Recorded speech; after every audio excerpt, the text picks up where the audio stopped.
Good evening, everyone. My name is Guillaume Keynes. I'm the director and CEO of the Hispanic Society Museum and Library, and it is my great pleasure to welcome you tonight to our roundtable discussion on our exhibition, Gilded Figures, Wood and Clay Made Flesh.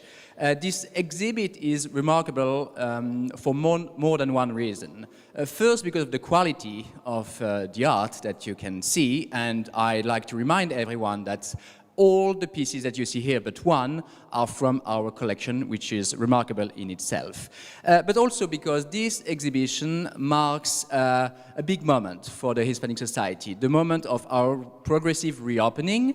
So we have reopened this year after we closed in 2017, and we plan to reopen more and more spaces over time. So stay tuned, stay with us.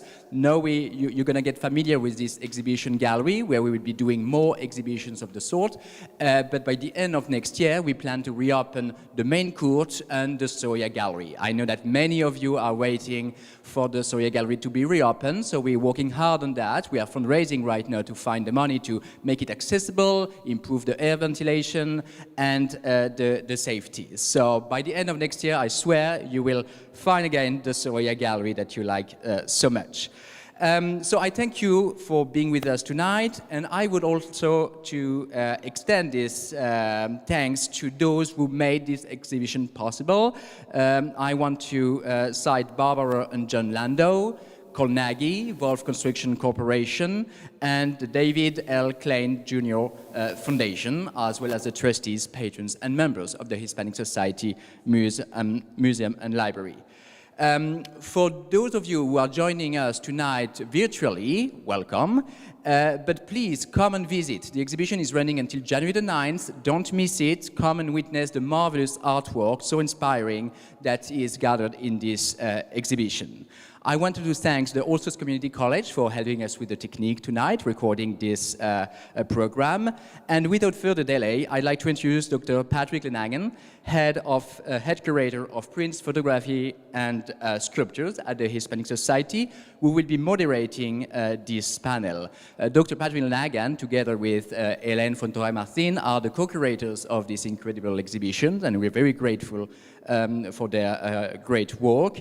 And they will be discussing this exhibition together with Edward Sullivan, Amanda Wunder, and Jerrilynn Dodds. All are good friends of the Hispanic Society and also good personal friends of all of us. So thank you so much. One word about Patrick, perhaps. Patrick has been with us for the last 20 years. It doesn't show, but this is true. And is a specialist in many things, among them the Spanish and Latin American sculptures. So I pass it to you, Patrick, and thank you again for doing that, and thank you all.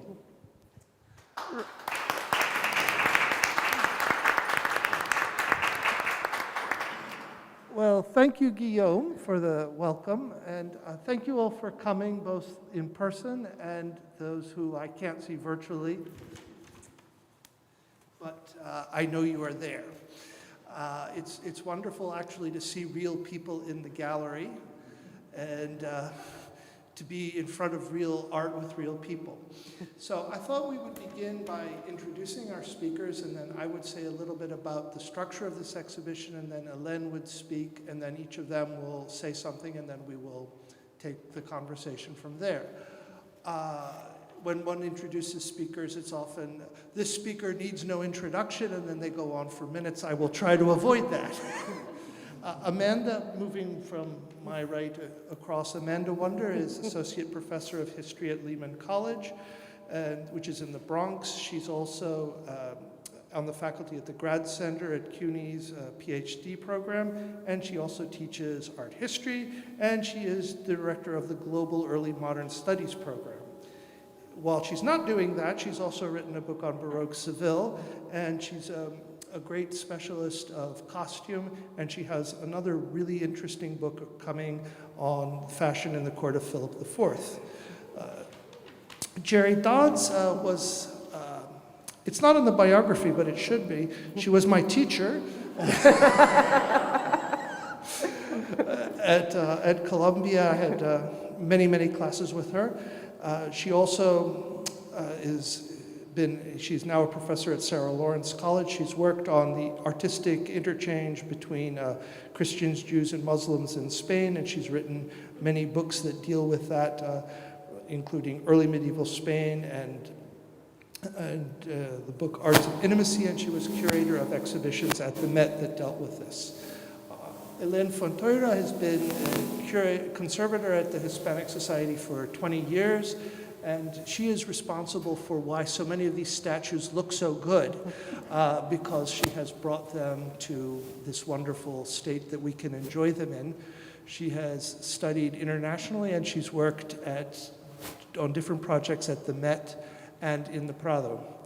Edward Sullivan, the last one here, but by no means the last in any consideration, is the Helen Gould Shepard Professor at the History of Art at NYU, at the Institute, and he's also Deputy Director there.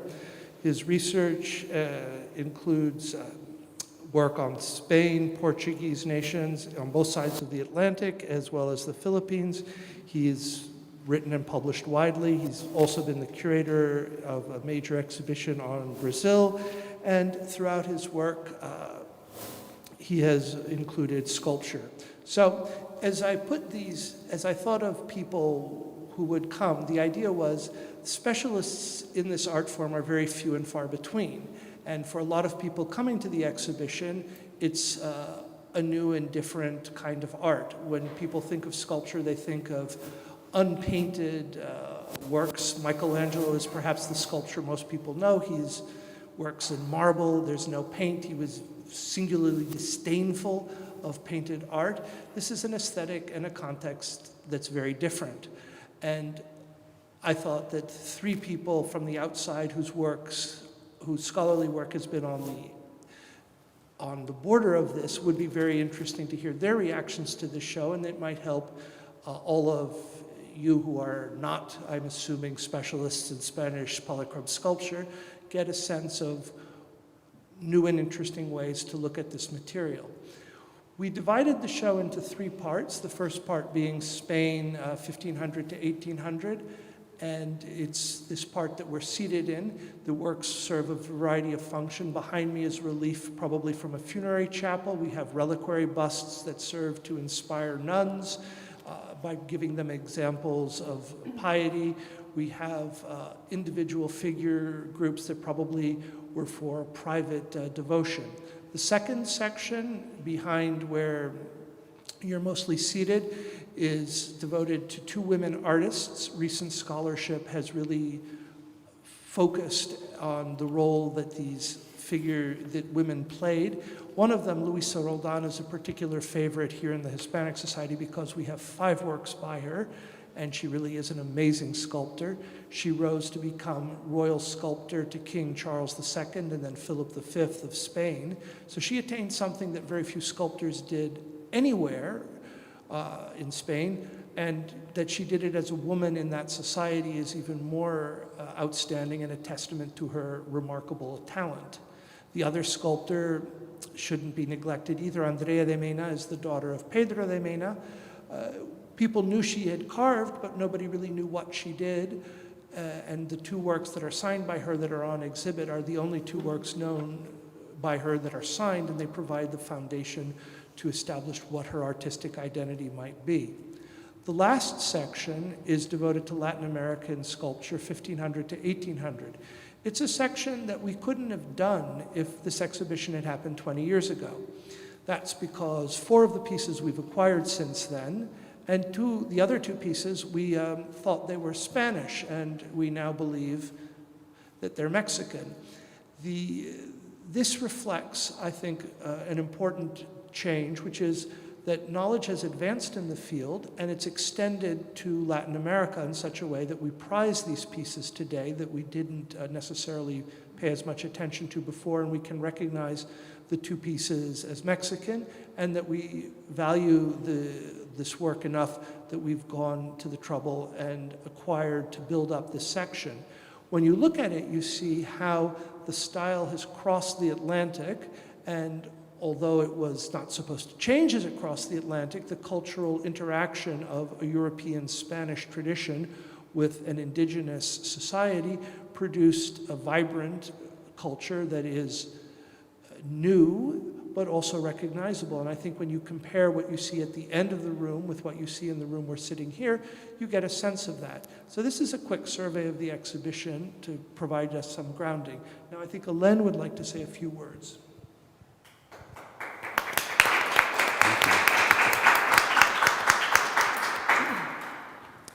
Good evening, and thank you all for coming. First and foremost, I would like to express my gratitude to the new direction of this museum for giving us the opportunity of having this splendid show and to be able to share it with all our public. Patrick and I, we talk about this. We talk about this exhibition many times. Every time I will finish a conservation treatment, we will always dream about, oh, it will be wonderful to have a sculpture exhibition, how wonderful it will be. And finally, this dream came true, and we are here today. And actually, I think both of us, we are thrilled about it. So many years ago, a friend of mine, a paintings conservator from Spain, told me, listen, Helen, to know how good a conservator is, you don't need to talk to them. You don't need to see them. You just need to go and see a museum's, to be able to know how a museum's conservation studio is, you just need to go to the museum and walk through the galleries and see how the art is exhibited and how well taken care of it is. And those words had a great impact on me. And I thought, yes, this is actually a great responsibility, because when the public comes to visit the museum, they are not only going to see the objects, they are also going to see how they are taken care of. So I think, and I hope that today with this exhibition, I am up to the standards of a good conservation taking care of the art. So if I can say something about this exhibition, I think the word will be polychromy, because actually that's what that's the enhancement of the art. When you look at all these sculptures, you see flesh tones, beautiful flesh tones. You see also textiles that with the technique called estofado, that is trying to imitate luxurious fabrics. So the combination of all the colors, the combination of all the polychromy is what makes all these sculptures alive. For example, the fact that they have glass eyes, the fact that you can see teeth, you can see blood, you can see the way they're feeling. Look at the Sanasisclus. It's breathtaking. It's just telling how, I mean, he's suffering. So many other techniques that are interesting, maybe after the talk you can walk around, is, for example, in the section of Latin American art, you have the technique called corladura, which is a silver leaf, and then they put different glazes on top. Some of the glazes ones are red, and others are in blue. I believe the San Michael has a red, and the Virgin of Quito you can see red and blue. And this is a technique very specific from Ecuador, and of course it came from Spain. And I don't know what else to say about the exhibition. In terms of as a conservator, my point of view, and what I would like to say is that we always try to do minimal intervention, and everything that we do has to be reversible. Everything that we add, we can take it tomorrow. So we are very respectful of the art. For example, you can see some of the objects. For example, the one that I have behind me, the cracks. We respect the cracks. We don't touch them. Sometimes we try even the background, we try not to touch if it's not necessary. We just do the in-painting that is absolutely necessary to have a proper overview of the object. And behind every conservation, there's a great study. First, we need to understand the technique. We need to understand how the piece, how the object was made. And after that is when it starts the decisions that we need to be made. But it is a great responsibility because we are talking about a very, very important collection that we have here, and we need to be very thoughtful about everything we do. And I don't know what else to say. I think that's it. So following the order of events, I think we'll start with you, Jerry, and then go to Amanda, and then Edward. We move sort of chronologically from the point of view of our invited guests. Sorry. Can you hear me? It's really an honor to be here with you and among these extraordinary images. So I come at this from an earlier period, but some of the issues are the same. I think there are two things that I invite you to talk about, or to look at in terms of my experience. The first is the two bust reliquaries, which you'll have to go over there. Beautiful women dressed in gold, but with incredible emotion, the same kind of emotion that you spoke of, kind of emotion that really can only be expressed in this way. But they're a typology that comes from the Middle Ages. If you go to the Metropolitan Museum or to the cloisters, you'll see bust reliquaries. Women, often they have this sort of fabulous golden hair, great hairdos, beautiful. This is important stuff. Amanda will tell you. This is very important stuff. And you know, fabulous, luxurious clothes, indicating on some level that they're bound for heaven or that they are in heaven. But the medieval ones have these impassive faces. They're, in the first place, feeling very self-righteous because they're more virtuous than whoever it is who's about to martyr them. I'm thinking especially, there are a series of sculptures of the 10,000 virgins who were martyred with Saint Ursula, and they all have almost a condescending look on their face. That's because they're practically in heaven already. The idea of emotion doesn't enter in. You can't really identify with them. You can aspire to them. You can aspire to that incredible righteousness or that virtue. But these are women with whom you can identify. They're women, by the way, they're totally sanctified. You might not identify with them from the point of view of your life, but you can identify with them because of the exterior emotion that reminds you of their suffering. So the suffering becomes a kind of portal into their experience, and you can become much closer with them. And the typology is so similar.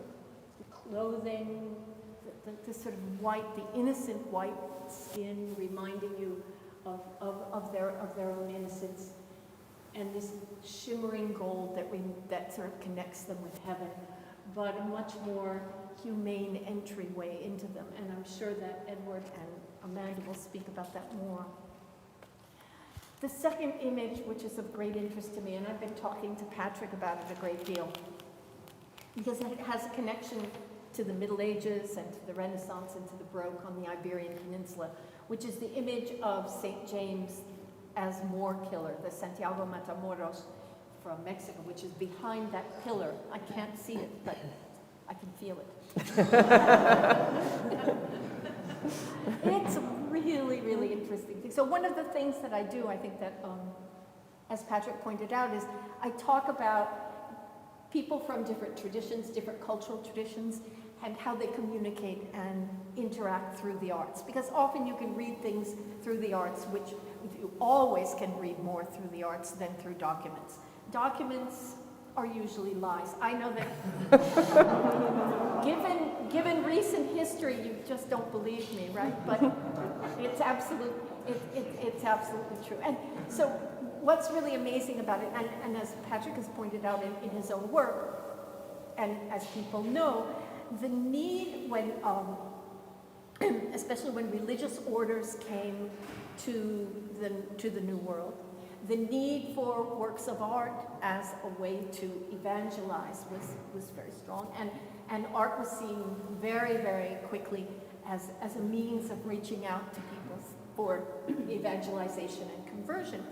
And so there just weren't enough artists coming from Spain for that, and so local people, local converts were trained and became some of the most extraordinary artists in Latin America. But what's wonderful about it is, at the same time that they're making these images for a kind of local evangelization, they're also making them their own. And when you go and look at it, you can see that it's a classic image. Now, Santiago Matamoros, I promise I'll stop soon.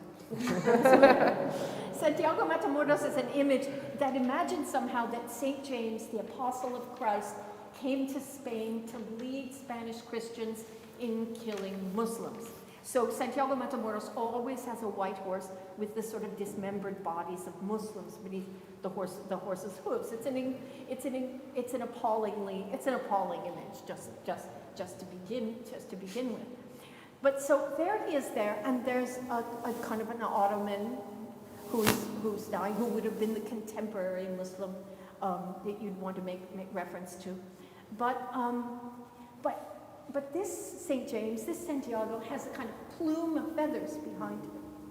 Now, the plume of feathers, I've seen from talking to Patrick, is probably a misunderstanding of something that people used as their prototypes, the etchings that they brought over to show people what the iconographical type would be. And they're little trees, so perhaps they thought it was feathers, but they thought it was feathers because an important person would have had a large headdress with feathers. So they made Santiago, they made St. James important in a visual language accessible to them, but also it's not a kind of misunderstanding so much as it is a transformation into a local language, a transformation that makes what happens in Latin America something much different. I think it's exciting. Thank you very much for this wonderful exhibition.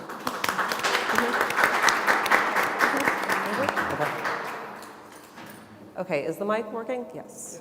Great, thank you. Thank you so much, Jerry. We're going to talk about documents later.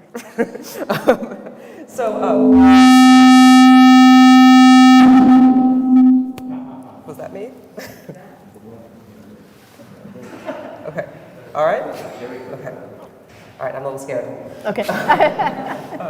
As a point of departure, I just want to draw everyone's attention to the rather small sculpture of the Virgin with the cloak, the embroidered cloak, which is an imagen de vestir, or an image that's made to be dressed. And what we can't see from our perspective is that underneath, and I haven't seen the sculpture beneath, but this is very likely, maybe Patrick and Hélène can tell us, just a scaffolding, which was made to be dressed. That's the whole point of the image. So you'd have the hands and the face very carefully carved and painted to look like flesh, but then the rest of the work of the image is being done by the clothing. I wanted to choose this as my point of departure since this is how I first came to painted wooden sculpture in Spain, which was not as a student or as a museum goer, because I never saw these things in art history books or in museum exhibitions when I was a graduate student 20 years ago. Rather, I saw these images in a very active and living kind of way in the city of Seville, where I did a year abroad as an undergraduate. My first two exposures to these images were really memorable. One was during Holy Week in Seville, when life-size versions of these imágenes de vestir, as well as images of the crucified Christ and some multi-figured floats with the entire scenes from the Passion of Christ are processed through the streets of Seville, which was an extraordinary experience to see. And it's not just the images you see, but it's their display on these processional pasos made of silver. It's with candlelight and incense and movement. There's so much that's happening as part of this ritual of the city. The second experience I had with these was for my birthday. A friend took me to the bar Garlochi, which is on Calle Boteros, and I looked it up today, and I am so happy it's still there. If anyone goes to Seville, I can't recommend this more highly. And it's a little tiny bar filled with these with busts, like we see the Pedro de Mena or the Andrea de Mena examples, with busts of Christ and the Virgin, and the bar is also filled with incense. You can get a copa de sangre de Cristo or agua de Sevilla, and and again, it's this living, breathing experience where you're not just passively looking at these objects, but they're really part of daily life. So that's what I wanted to just sort of focus on a little bit in a few remarks here, is about the ways that these images remain living images. And I was really happy, I love your subtitle of the exhibition, Wood and Clay Made Flesh, because that's exactly what we're looking at. It's not just the importance of the wood carver, the sculptor, but as Patrick is always drawing our attention to, the painter as well. And I think it's really important that the word that's used for that process of painting is to encarnar, or encarnación is the substance, to literally make it incarnate, to give it flesh, to bring it to life. And so I also wanted to emphasize that not just the carver and the painter, but also the unknown people who are making the garments to dress these images. It's not only an image like that Virgin who's made to be dressed that might be cloaked. An image of this type here, the San Luis of France, if an image like that was carried in procession, like a San Fernando sculpture would have been, it would have been draped in an ermine cloak, which would be worth much more than the sculpture itself. So a lot of these kinds of images would be dressed in different ways, and that was part of the process of bringing them to life, interacting with them. And just a couple of vignettes from the 17th century having to do with the Virgin of the Almudena, which is today at the Basilica of the Almudena, right by the palace, if you go visit the palace. This is a sculpture probably made around 1500. It was not made to be dressed. It's carved in the round with the garments carved into the wood and painted. But in the 17th century, they began to dress the sculpture and take her out in procession. There was a procession, there were some terrible rains that struck Madrid in 1636, and there was flooding. And so the Virgin of the Almudena was going to be taken out into the streets of Madrid in a procession of rogation to ask for divine help in ending these floods. And there's just a 1 or 2 sentence entry in a local chronicle from that year, which states that it was the moment when the Virgin was brought out of her chapel and dressed and adorned that the rain stopped. So she didn't even have to go out in procession. It's the act of dressing her that activates her. A few years later, Queen Isabel de Bourbon had her tailor make a particularly elaborate dress and an ensemble for this Virgin of the Almudena, similar to the one we have here. But because the image wasn't made to be dressed, it's really hard to get the clothes on her. She has a little baby Jesus attached to her.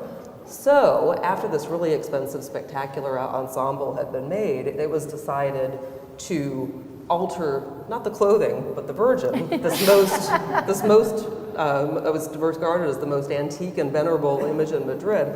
She was hacked down the back, and her hand was cleaved to remove the baby Jesus so you could put the clothes on her. Which shows that when it comes between religion and fashion, fashion usually wins.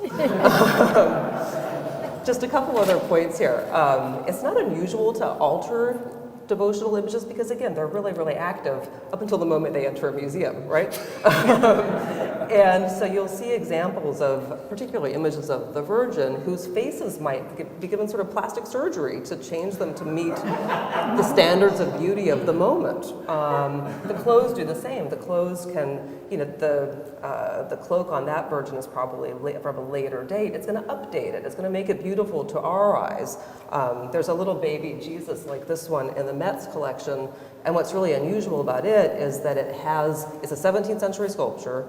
They have the 18th century clothes that were made for it and a 19th century crown. So it shows this continual use over the course of centuries. And adding those clothes can change the function, can change the iconography of the image. And it lets the person, in that case a private devotional image, lets the owner interact with it. You get to do something with it. It's not just something you're looking at, but you're engaged with it in a very physical kind of way.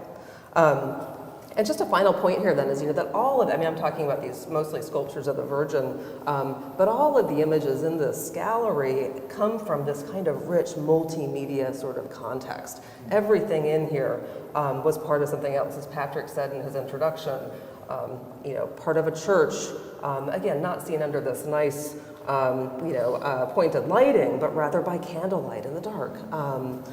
With music and other things going on. Any of these images, the private devotional images, the small ones, would have potentially been in a domestic little devotional chapel where you'd put all of your favorite, most precious and most sacred objects. So that's just the final point I'd like to make is to, as we look at these objects, to be thinking about how they were used and what else was going on around them, the sights, the smells, the textures, all the different arts that are involved in these. Thank you.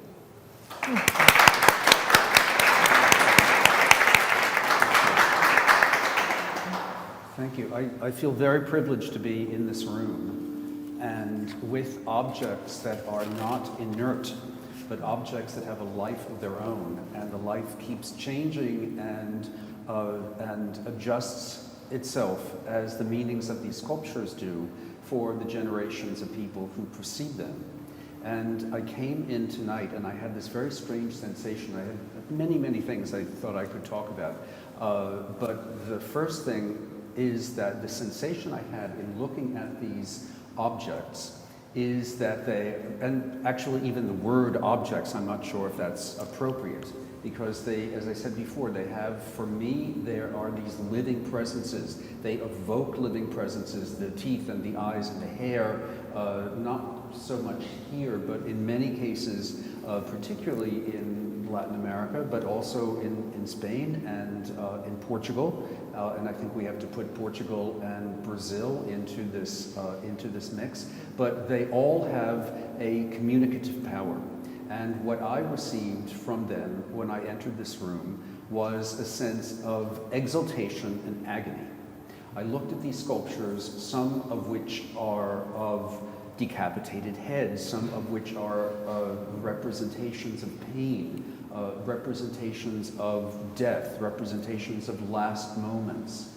Others are representations of exultation, such as the piece behind us. And I think these extremes of exultation and particularly agony and pain speak to us particularly strongly and poignantly at this moment, a moment of social chaos, a moment of pain, a time when we had thought the worst of this pandemic was over, but it's now coming back again. And I think that historicizing these sculptures, of course, for us as we're academics and historians, is very important because it's part of our studies, but it is, and this struck me so much tonight, that I am almost talking with them. And this is an idea that is reinforced every time I go into a sacred space that has polychrome sculptures. I remember when I was a teenager in high school and I went to the Hispanic Society for the first time. It wasn't the Goyas and the Velázquez's, but it was the sculptures, the holy statues that I was so entranced by.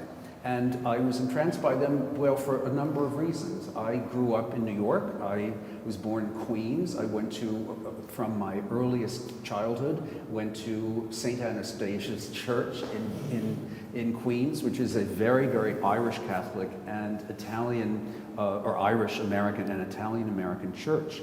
It was a pre-Vatican II church, and it relied the messages that were given to us as children in St. Anastasia's school, who would be brought into the church, or on Sundays, the images that I perceived when I became an altar boy when I was 8 years old, and especially during Holy Week, when all of the sculptures, and they were very, very realistic in the pre-Vatican II sense. Many of you don't remember that, or many of you do, before the age of Sister Curator and banners and hootenanny masses and such things. We had very somber and very, very serious devotion. And so on I think it was the Monday before Easter, all of these sculptures would be covered with purple cloths, and they would remain there until the celebration of the resurrection of Christ,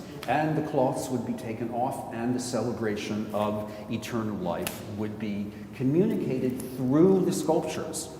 So I had this reinforced when my parents sent me to school in Mexico City when I was 11, and going into the Cathedral of Mexico, or going into churches in Oaxaca, where the communication and the conversation with the faithful takes place through the juxtaposition of eyes and the shimmering little bits of glass in the eyes or in the clothing. And then when I went to live in Spain and saw so many other examples, the thing that has most stayed with me is this sense of conversation, sacred conversation, sacra conversazione, as they say in Italian Renaissance paintings, where holy figures are in conversation with each other. This is a sentiment that is not found, as Patrick said so presciently or so intelligently, in other traditions. The Spanish tradition, the Hispanic tradition, the Iberian tradition, that then moves into the New World and moves into Macau and the Philippines. In my travels in the northern part of the Philippines to see 17th and 18th century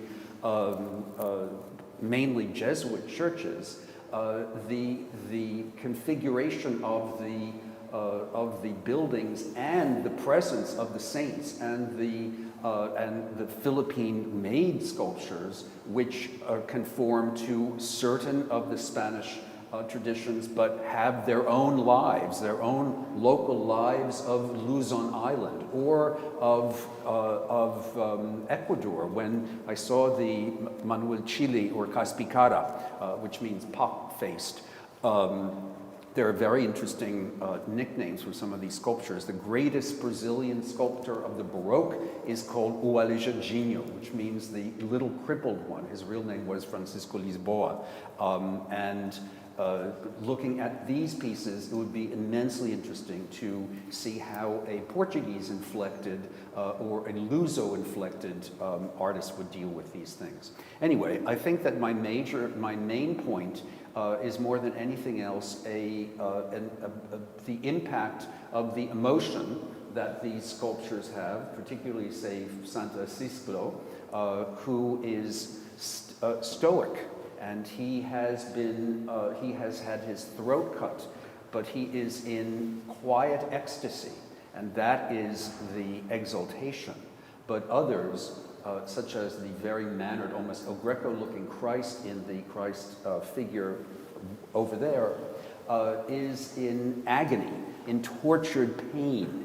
And that's why I am so struck by these contrasts in looking at this exhibition tonight and thinking about real pain and death that have been experienced by many, many people that I am intimately close to, and thinking then this has a transcendence. These are not sculptures that are dry images in a nice exhibition. They are things that talk to you and listen to, and you listen to them, and when you free yourself up to understand what they are saying, you will internalize their words and their sentiments. So that's what happened to me tonight. That's what I want to say. Did they stop first? Well, thank you, Edward. Thank you, Amanda and Jerry. Those of you attending will not believe the emails the three of them sent when we asked them to participate. Oh no, I don't have anything to say. I can't imagine what I could say. And I think, well, we all know what to say to that. Edward, I really liked your point about the ecstasy, the exaltation, and the agony, because that is at the heart of the Spanish early modern concept of sanctity. It's through suffering comes holiness. Yes. And what you've done is you've paraphrased almost the mystical treatise of how to attain sanctity. I mean, if you look at the Luisa Roldan Magdalene, she's in a state of ecstasy that she's achieved through her penitence, through her suffering, and the two are actually together in that one. In a similar way, the Blessing Christ Child behind us is playing on a similar paradox, because he's an infant, and as an infant he should need defending, but since he's the Christ Child, he's going to defend us, and he's blessing us. And so again, it's this I'm just really struck that you've internalized the rhetoric of it and brought it in your own analysis in a way that the 17th century people would have really, they would have understood that and appreciated it. It was beaten into me by the nuns. Well, I guess I don't remember the pre-Vatican, but I know a lot of people who do, and we're not going to argue about that. Jerry, we talked so much about the Santiago, you didn't tell me that the reliquary busts were the first one coming. Yeah. And I take your point about the contrast of them to the earlier ones, and that they are so natural and realistic. I have to tell you how I came at the identification of them as Martha. It's a theory that it's the two sisters of Lazarus, because the one woman looks so exhausted and tired, and the other looks so ecstatic, to come to your point, Edward, about exaltation. You say, well, why? Juan de June is a great sculptor. Mary and Martha. Yeah, why would he show this one with this face that she looks so put out and unhappy? And it then dawned on me, well, it may be the active and the contemplative life, and then the two. Right. But what the last thing is your point about the paint and the transcendence is there's a third member of this. In the Valladolid Museum is probably another one of this set, and it's St. Anne. And that adds beautifully to what you said, because they're exemplars for it's probably from a convent, and so they would have had a relic of St. Anne, a relic of the Magdalene, and a relic of Martha, and they would have been models for them to think on. Amanda, I really have to find that bar you mentioned, because the thought of I have to see that, because that doesn't, I mean, it's just hard for me to visualize. On the other hand, I take your point about the importance of the costume, and to come back to the Blessing Christ Child behind you, he shows in his polychromy the results of the struggle of trying to get him dressed and undressed, because there's abrasion at the neck where probably clothing did rest, and the arms may in fact have come off as they tried to dress him. So your account of what happened to the Virgin of the Almudena strikes me, we have an example closer. So if either any of you wish to respond to what I've said, please feel free. I just want to add something to what you just said. I have a little, not quite so grand Christ. And he comes up, does this one have little things going up into his legs so you can take him off? Yeah. Yeah.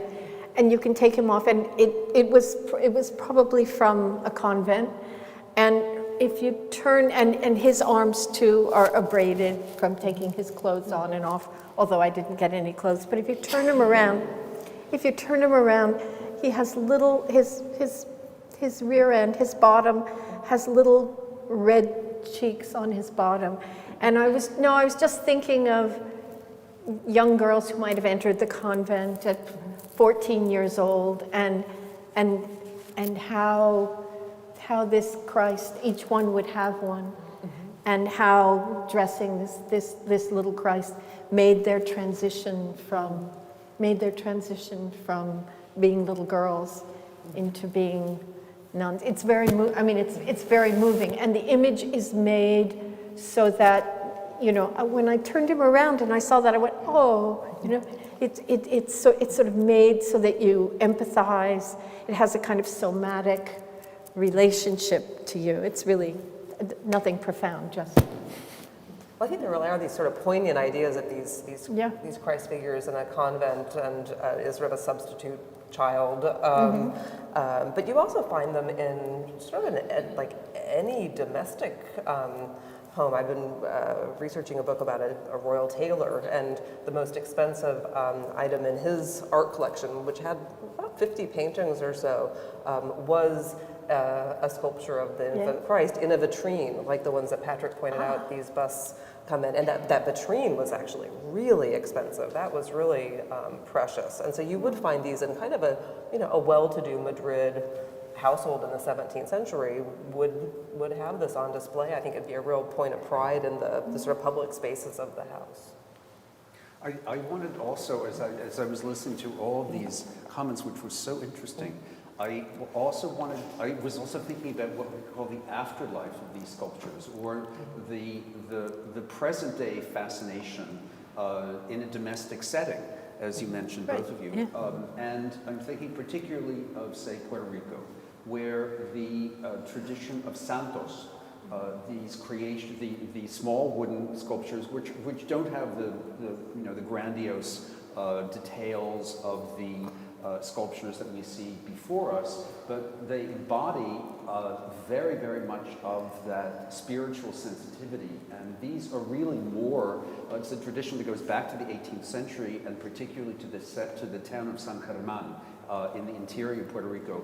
And these sculptures are in people's houses, and they're not, they're collectors of them, but they're sculptures that serve the purpose of conversation. To take up what I said before, I remember going into a house, and there was a sculpture of the Virgin, and she was facing into the niche or into the wall.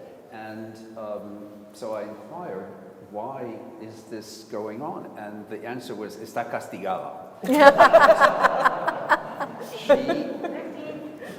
She was part of the conversation. You ask the Virgin for favors, and you ask her for something, and if you don't get it, then you can turn her around and punish her. But that's a silly anecdote. It's not really, actually, it's not silly. I think it's a very profound story that all over the Spanish Portuguese speaking world, this is not something that is in amber in historical traditions. People have these sculptures. Actually, in Puerto Rico, the sculptures are painted every time it passes from one family to another, or from one generation to another. They restore them and repaint them. And I was given a great treasure once by a very dear friend of mine in San Juan, who gave me a Holy Trinity.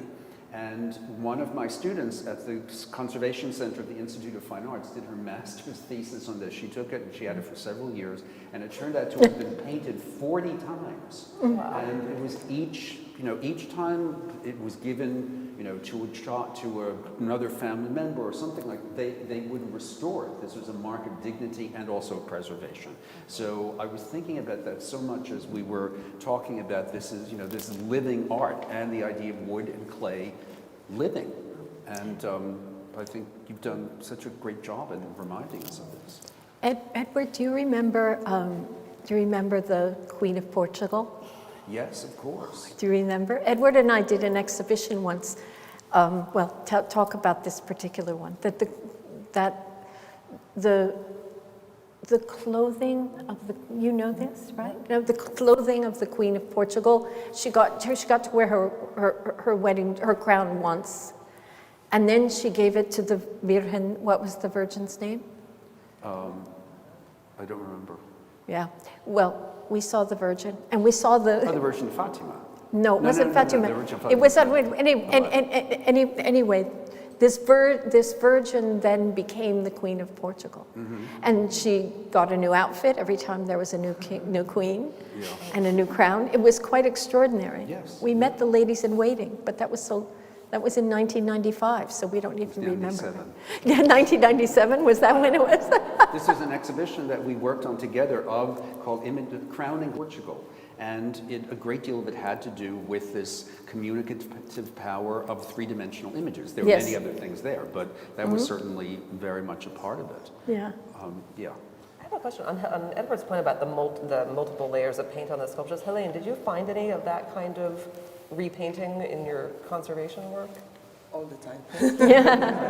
All the time. Especially, for example, I could give the example of the Luisa Roldan terracotta groups, because as you were saying, sometimes it's a question of fashion, that they decide to repaint it, they don't like it. Sometimes if the paint is a little damaged, they just decide to repaint again. So as you were saying, you can find 5, 10, 15, 20 different polychromies. So the idea is when we restore is first we need to know if the original paint will be underneath, because sometimes it's a little risky. And in the case of the Luisa Roldan, especially the mystical marriage of St. Catherine, it was incredible. I mean, the before and after is just beautiful. Actually, a week ago, Patrick and we did a tertulia, and I was very happy that I was able to show some images of the before and after, because one thing is talking about it, and another thing is just, the visual effect of the difference between. So for me, for us, the paint, these groups came alive. Once you clean them, once you bring all the colors, they look totally different. So in the same tertulia, since I wanted to say this as well, we talk about the imágenes de vestir, and we did a very interesting thing, because I was just in Spain a week ago. So I'm from Pontevedra, the north of Spain, Galicia. And we do have the Virgin of La Peregrina, the Virgin of Pilgrims. And of course, she's a imagen de vestir. So I went there and I spoke to the Camarera de la Virgen, which is the Virgin's waitress. She's the lady in charge of taking care of the Virgin. This lady, poor lady, she's 93. She's been doing this job for 50 years, and since she was a little girl, yes. And the Virgin of La Peregrina actually has 15 dresses, and she gets her dress gets changed every 5 weeks. So you can imagine she has her jewelry and she has the baby. But in this case, it was very interesting what you were saying, that in certain cases they just cut the baby, because I saw all the clothing, and actually it has holes just to adapt to the baby, just to put the clothing.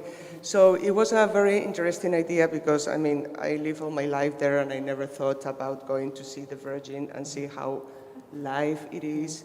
And usually she goes into procession the day of La Virgen, el 15 de agosto, August 15th, and there's a big procession. And again, she's alive. She has this is a very funny detail that I forgot to say, and my father told me, Hélène, you didn't talk about the hair, and I'm like, oh, Dad, I forgot, because actually the hair is my cousin's hair. Oh. Yeah.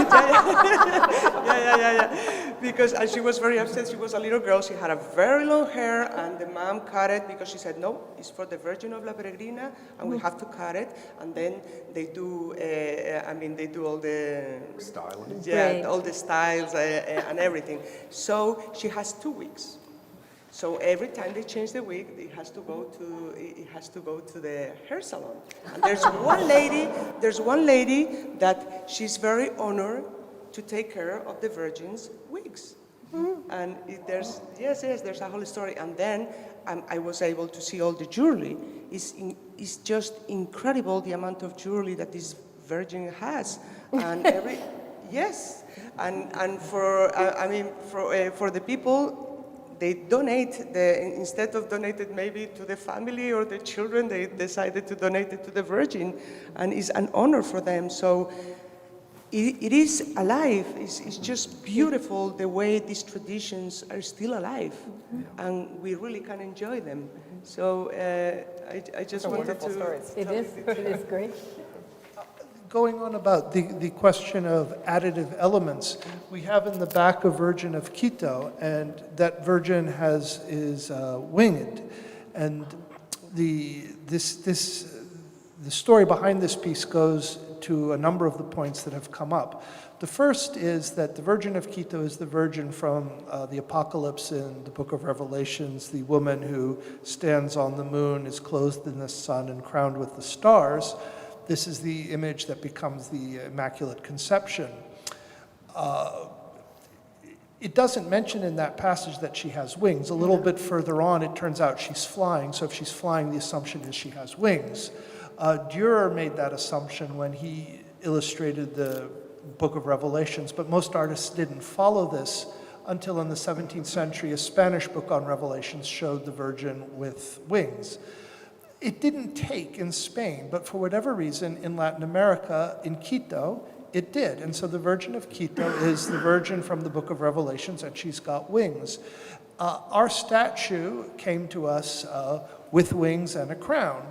We recognized that the wings were not the wings of the period. They weren't consistent with the aesthetic, and the crown was way too big and way too heavy. And so there was a question of how do you display it? Because from a purist aesthetic point of view, well, no, the wings are wrong and the crown is wrong. Let's hope we find an 18th century silver pair of wings from Quito. That's not likely. So what we did, Len and I, we took pictures of the statue with no wings, with just wings, with wing and with crown, and what we saw is that it wasn't just a purist detail of aesthetics. There's the question of the iconography and how the image makes sense. And the second you put the wings on her, even though aesthetically they were wrong, the image made sense in a way. The way she turns, her dance-like pose, and the sculptor had worked knowing that she was going to have wings and that she had to have the wings to complete the effect. And so once you knew what the Virgin of Quito is, a Virgin of Quito without wings is a bird without wings. It's not going to fly. And so that's why we display her that way. And it goes to the point that the purist aesthetic view that the statue is from 1750, we can only have wings from 1750, in the case of this art form is missing something very important. And it ties in with a lot of what you've been saying, Amanda, and what you've been saying about the costumes. Could I ask Jerry a question about Santiago Matamoros? Yes. The iconography also becomes Santiago Mataindios. Yes, right.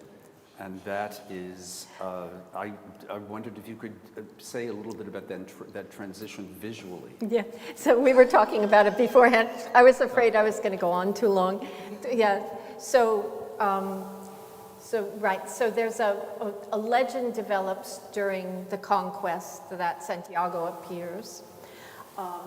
Santiago appears to conquistadores to lead them in battle against the Indians, against indigenous peoples. So it's kind of the transition of the idea of an other. You know, we went from conquering Muslims to conquering Indios. And there's some really interesting work, because although that's an overall image of sort of domination and saying Indios like Muslims are others to Christian Spaniards. Still, there are some really interesting studies coming out that that in images of Santiago Matamoros made by indigenous Christian sculptors, that they have codes in them that undercut that message, that's a kind of really, that's for me a very, very interesting issue. There's also a carnival image, I mean, to go completely in the other direction. In Cuba, there's a carnival, so during carnival in Cuba, there are lots of images of like the world upside down. And there's a wonderful, there's a Santiago, you know, there's an image of a Spanish monarch on a white horse that when his popularity waned for many political reasons, they made it into an image of Santiago on a white horse, right? It makes perfect sense. You don't want to waste an image of a guy on a white horse, obviously. And so there's this image of Santiago on a white horse in Cuba, and I'm sure that there was some kind of Santiago Mata Indios idea there. But in Carnival, there's a great image of, so it's one of these costumes that somebody wears, and it's a guy on a white horse, and then it turns upside down, and it's a slave image, a black man riding the white horse. So it's a wonderful image of resistance, which I really like. So it's a theme that can be worked in a lot of ways. Thanks for asking.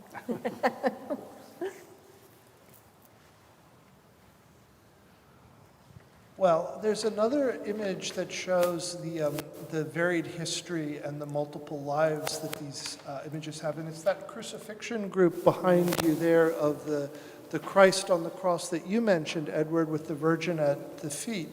The story there is we acquired that at auction 15, maybe 20 years ago. It was so beautiful. I said, well, this is something we should have. But the artist escaped us in terms of an attribution. And it fit the collection because we didn't have anything like it, and we were weak in that period, and we got it. Then the question was, well, who carved it? And I found that the Virgin is a small-scale version of a mourning Virgin that is in Cádiz, in the Santa Cueva, by a sculptor who made it around 1800. I said, okay, well, I've made progress. We've got a lead here. Okay, what do his Christ figures look like? They don't look anything like the man on the cross there.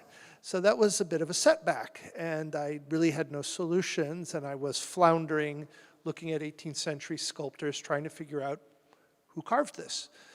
A friend pointed out to me, he said, well, Patrick, this is, the Christ is a version of a Christ in Baena, a town in Andalusia. He said, that's by Pablo de Rojas. Pablo de Rojas is a sculptor who was the teacher of Martínez Montañés, who is the leading sculptor in Seville. As the study of Spanish sculpture has developed and progressed, Pablo de Rojas has emerged from the shadows to become an artist with his own identity. And when my friend pointed this out to me, I saw he was right. So that solved that problem, only to create a new one. We have a Christ of circa 1600 and a Virgin carved 200 years later. How does this happen? And there are no documents, but the theory I have is that somebody worshipped the Christ in Baena.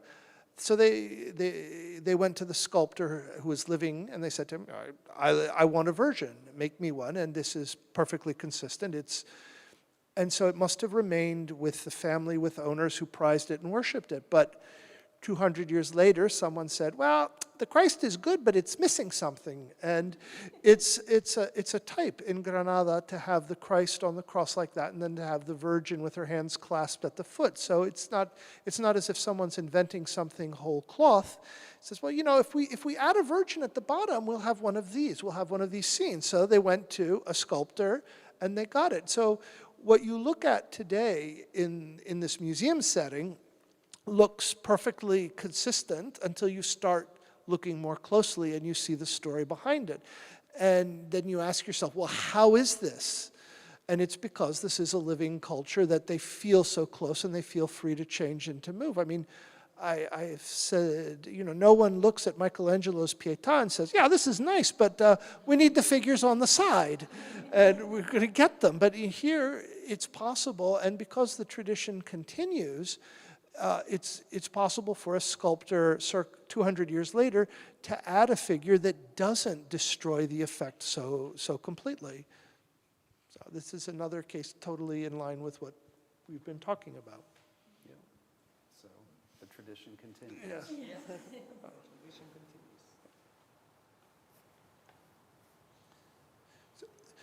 All right, I think I've been told that we can open the floor up to questions from those of you in attendance, if anyone should have a question. Okay, yes. Just following up on this, the idea that Professor Sullivan mentioned of bringing it to our time of plague. Today, I wondered to what extent plague was an issue in Spain, in Seville, these areas during the time that many of these works were created. I mean, certainly the issues of this kind of passion, exaltation, and agony are kind of part of Spanish culture generally, but whether it was heightened at all through any particular attacks and waves of the plague in Spain. Amanda is the person to answer this. She has written such, I must say, Patrick said this at the beginning, but Amanda Wunder's book about Baroque Seville is one of the most beautiful accounts of the social and the artistic coming in together in the 17th century, and the plague is certainly a part of this. Thank you, Edward.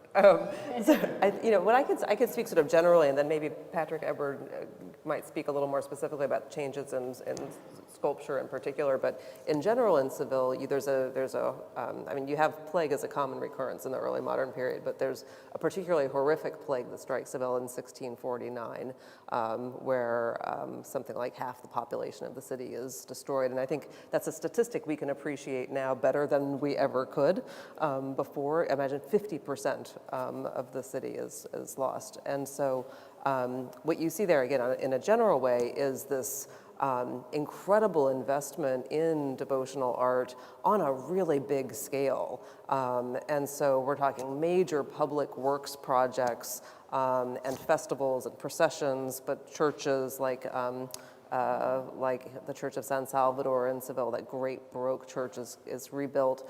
So there's a huge investment in these major projects, which of course then involves creating many, many devotional sculptures to go in them and to put them in the scene in many different ways. And also then, creating new homes for old devotional images in a lot of ways. So one of the churches that's rebuilt many of the churches in Seville that are rebuilt are actually ancient churches. One is Santa Maria la Blanca in the old Jewish quarter, and there's an old devotional image, and a new home is built for her.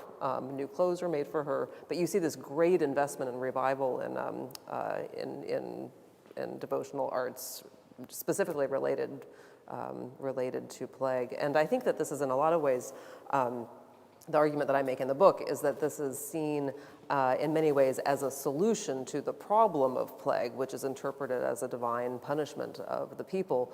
And so it's both a sacred solution by appeasing God and pleasing God, but it's also in a lot of ways a practical solution by giving employment to a lot of people. It takes a lot of people to build a church and to create the images. So it's operating in those two different spheres. But I know Patrick or Edward might be able to speak more specifically about changes in devotional sculpture itself and the aesthetics, if that's something. I think you've said it all. Okay. Well, there is, on an anecdotal level, Martinez Montañez dies in the plague. So right. There's also from the point of view of the history of mentalities, we cannot fathom, I think, because the plague was so unknown and the fear it produced, the mentality is very hard for us to get to. The other thing is you've outlined brilliantly the economic, social end of it, but the aesthetic doesn't always follow in ways we would expect, because the change in style in painting of Zurbarán Murillo from a more harsh and austere, and in sculpture to a more emotive style, it doesn't, the need, what you said, Edward, at the beginning about the exaltation and the suffering, they translate in unpredictable ways in an aesthetic. So while you've outlined very precisely the social, economic end, what is the genius of the artist is to channel that feeling and to create something that does hit the spiritual need. And it's hard to find the key to understand how we hear the dialogue that you, I mean, I think a lot of us saw the dialogue you saw when you came in, Edward, but what the dialogue they would have had in the second half of the 17th century as they were experiencing this horrible plague. I mean, it's not Spanish, but the novel I Promessi Sposi has the description, the horrifying description of the plague in Milan under the time of Borromeo. And it's so gripping because he used period sources. And it's that uncertainty, you don't know when it's going to strike, and the irrationality of what it leads you to think. So it's it's a very good question, and it does go to the heart of a lot of this, because although the 1649 plague is terrible, it does recur. And when it does recur, there's one in the 1670s, and it goes on and on. Yeah, it's never on that scale, but they never know, because they don't know, what's coming. So it's so when you look at some of these images from the second half of the 17th century, you're quite right about the social underpinnings, but the aesthetic, how it spoke to them, is also hard for us to retrieve. I think there was a question over there. Yes.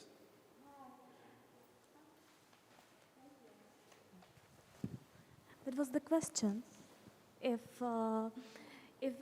as we know, that's the tradition in Spain, is the sculptor and the painter were partners. So the painter was the main leader for finishing the sculptures. Was this the tradition same in Latin America? Was this continuing tradition, or it was something different? How was it done? I'm sorry, I didn't really hear the question. Could you please repeat it and speak maybe a little more loudly and clearly? I'm sorry. Okay, thank you.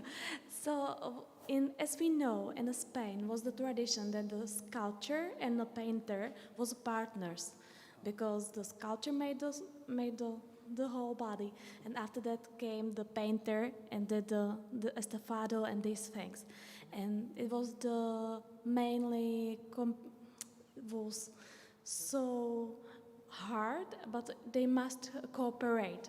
And was this tradition the same in Latin America, or was it something different, or how was it done in Latin America? All right, I guess. Okay. Yeah, we'd like to hear. All right, then I guess I'll answer this. I'll try to. The first thing is, I'm not quite sure I understood or followed correctly the description of what happened in Spain. The polychromy is very important, but it's often not in the sculptor's control. And when a sculptor like Martínez Montañez tries to undertake the polychromy, the painters in Seville take him to court very quickly to make sure that he doesn't do it. And it's a financial thing in part, because the money involved in all the gilding is a lot of money. And oftentimes you can spend as much time painting a statue as you do on the sculpting. So it's incumbent most of the time on the person who's buying the art, commissioning the sculpture, to have it painted. Given the money involved and the uncertainties, it's not impossible later on that you get a statue and then you have to wait 20 or 30 years before you can summon up the finances to have it painted. So you can have strange discordances that very good sculpture is painted very badly and very bad sculpture is painted very well. It has to do with how much money the patron had at his or her disposal at the time that this is happening. That being said, there are two exceptions that are worth noting, and they're in this gallery, is that Pedro de Mena seems probably to have been responsible, the Saint Asisclus, to have been responsible for his polychromy. And that's kind of interesting because he trained with Alonso Cano, who is not just a sculptor but a painter. And in Granada, they have in the museum statues that Alonso Cano has carved and painted. And what you see there is a first-rate sculptor carving and then painting. And the effect is absolutely breathtaking for its quality. The second example I'd point to is Luisa Roldan, whose brother-in-law, she had him do the painting for her. And so she knew what colors were going to go where and when. So that being said, the question, I have yet to get to your answer to the question, which is what happens in Latin America. And the answer there is much less certain because we don't have yet as much of a documentary body. Where we do have documents, it's very hard to know what exactly is going on. In a case like the Santiago Matamoros that Jerry mentioned, there's just no way of knowing what the story is, who the painter was, and how it was done. I mean, Hélène will tell you, I think that it's an effort at a traditional Spanish estofado, and the Ecuadorian figures that Hélène also mentioned, the corladura technique, is something that comes out of Spain and they make their own. So there's clearly a continuity with Spain in the practice, but how this plays out in terms of the relation between them, we just don't know enough, I think, at this point to give you an answer. Sorry. Any other questions? Perhaps the last one. Okay.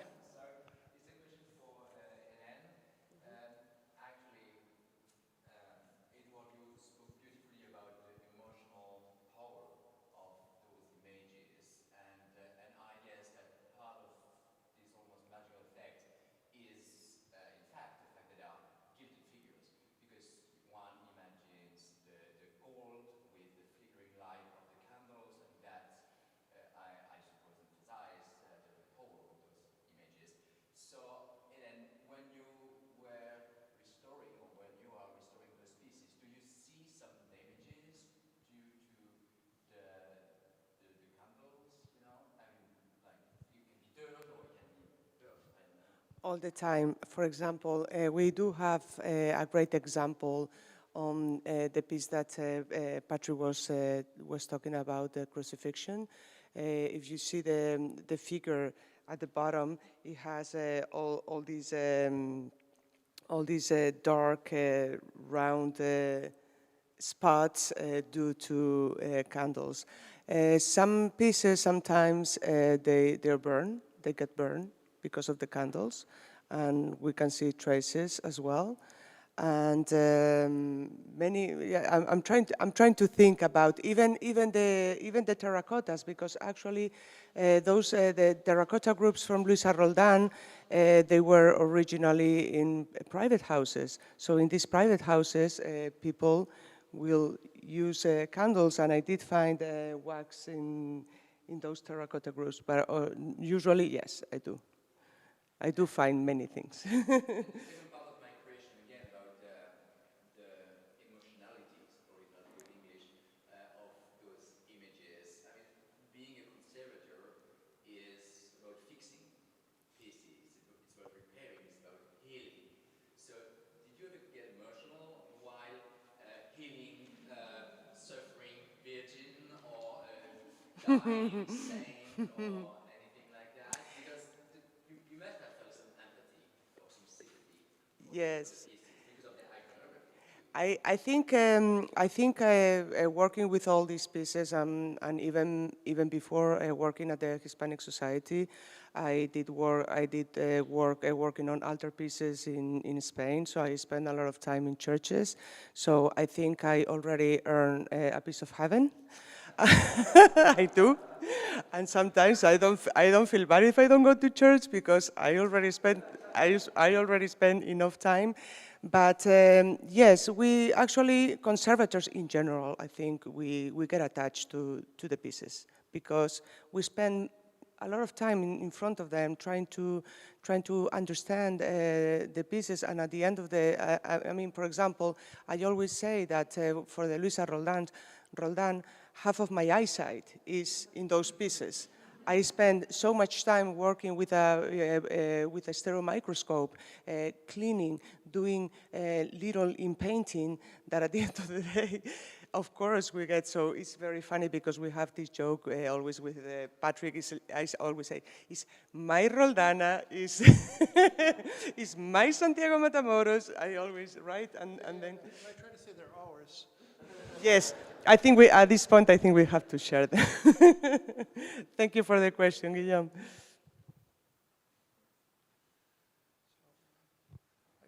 Thank you all for coming, and am I supposed to announce anything else, Alex, or is... The show, yes, the show is up till the 9th. Please come back and look at it, and thank you all for coming.